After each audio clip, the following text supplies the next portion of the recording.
Agora 7h32, a participação conosco do Diego Amorim. Olá, Diego. Bom dia, Heródoto. Bom dia a você e aos nossos ouvintes. Diego, e aí? O Bolsonaro pode ou não ficar inelegível para a eleição de 2026? Heródoto, nessa semana foi divulgada, ontem inclusive, uma pesquisa Datafolha que mostra que o país segue dividido em relação a esse assunto, inclusive. 51% dos eleitores entrevistados afirmam que Jair Bolsonaro deve ser condenado por questionar a lisura das urnas eletrônicas e do sistema eleitoral brasileiro durante a campanha do ano passado. Com isso, ele poderia ficar inelegível, ou seja, não poderia se eleger por um período de 8 anos, 2 legislaturas gerais aí, 2 eleições gerais. Outros 45% dos entrevistados acreditam que o TSE deve liberar o Jair Bolsonaro para disputar em 2026 e quando ele quiser daqui para frente. Outros 4% não responderam.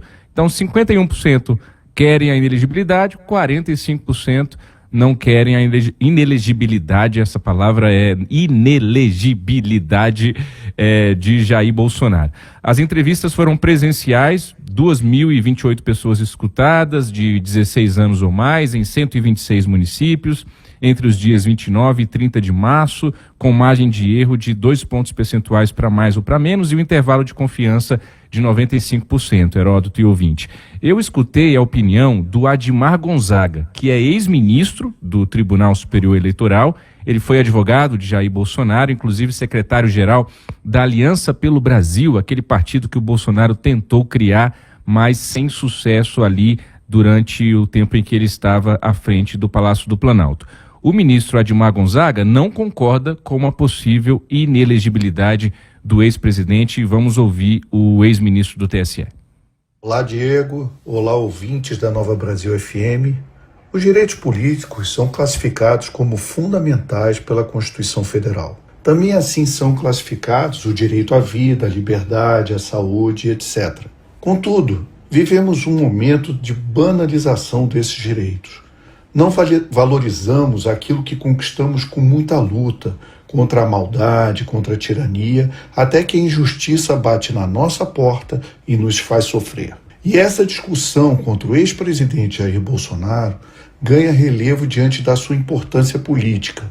E qual teria sido o seu crime segundo os adversários? Dizer da sua desconfiança no sistema eletrônico de votação? Com todo respeito, parece que o país não tem memória. Basta uma rápida pesquisa na internet para ver que PDT, PSDB, PT já se posicionaram duramente contra a urna sem a impressão do voto. O voto impresso já foi objeto de lei e não significa que o eleitor sai da votação com uma cópia do seu voto, pois facilitaria a compra. Além disso, não vi um só ato do ex-presidente no comando da nação e de suas forças no sentido de impedir o processo de votação atual. Portanto, caros ouvintes, essa banalização de direitos, essa lacração contra a liberdade de informação, contra a liberdade de imprensa e dos direitos políticos, podem servir para determinado grupo retirar os adversários da frente na disputa, para poderem passar a impor a sua opinião e a sua vontade sobre os demais. Muito obrigado. Esses julgamentos ainda vão ocorrer lá no Tribunal Superior Eleitoral. Eles dizem respeito, por exemplo, a uma reunião em julho do ano passado que Jair Bolsonaro teve com embaixadores de alguns países, em que, na ocasião, ele atacou as urnas eletrônicas e o sistema eleitoral sem apresentar provas naquele momento, Heródoto e ouvinte. Também há uma outra ação em que Jair Bolsonaro foi incluído, essa apresentada pelo PDT, partido do ex-candidato Ciro Gomes, que se refere àquela minuta de golpe que foi encontrada na casa do Anderson Torres, ex-ministro da Justiça e Segurança Pública de Jair Bolsonaro. Em um evento lá nos Estados Unidos, no dia 14 de março deste ano, o Jair Bolsonaro admitiu a possibilidade de se tornar inelegível. Ele disse o seguinte: infelizmente, em alguns casos no Brasil, você não precisa ter culpa para ser condenado. Então existe sim essa possibilidade de inelegibilidade. A questão de prisão só se for uma arbitrariedade, disse Jair Bolsonaro a seus apoiadores na ocasião. Eu também ouvi, Heródoto e ouvinte, o deputado federal do PT de São Paulo, Carlos Zaratini. Na opinião dele, vai ser difícil o Bolsonaro se safar dessa. Vamos ouvir o deputado petista. Alô, Diego, aqui é o deputado federal Carlos Zaratini e eu queria comentar sobre essa pesquisa Datafolha, né, onde 51% dos entrevistados defendem a inelegibilidade de Bolsonaro contra 45% que são contrários a essa punição pelo Tribunal Superior Eleitoral.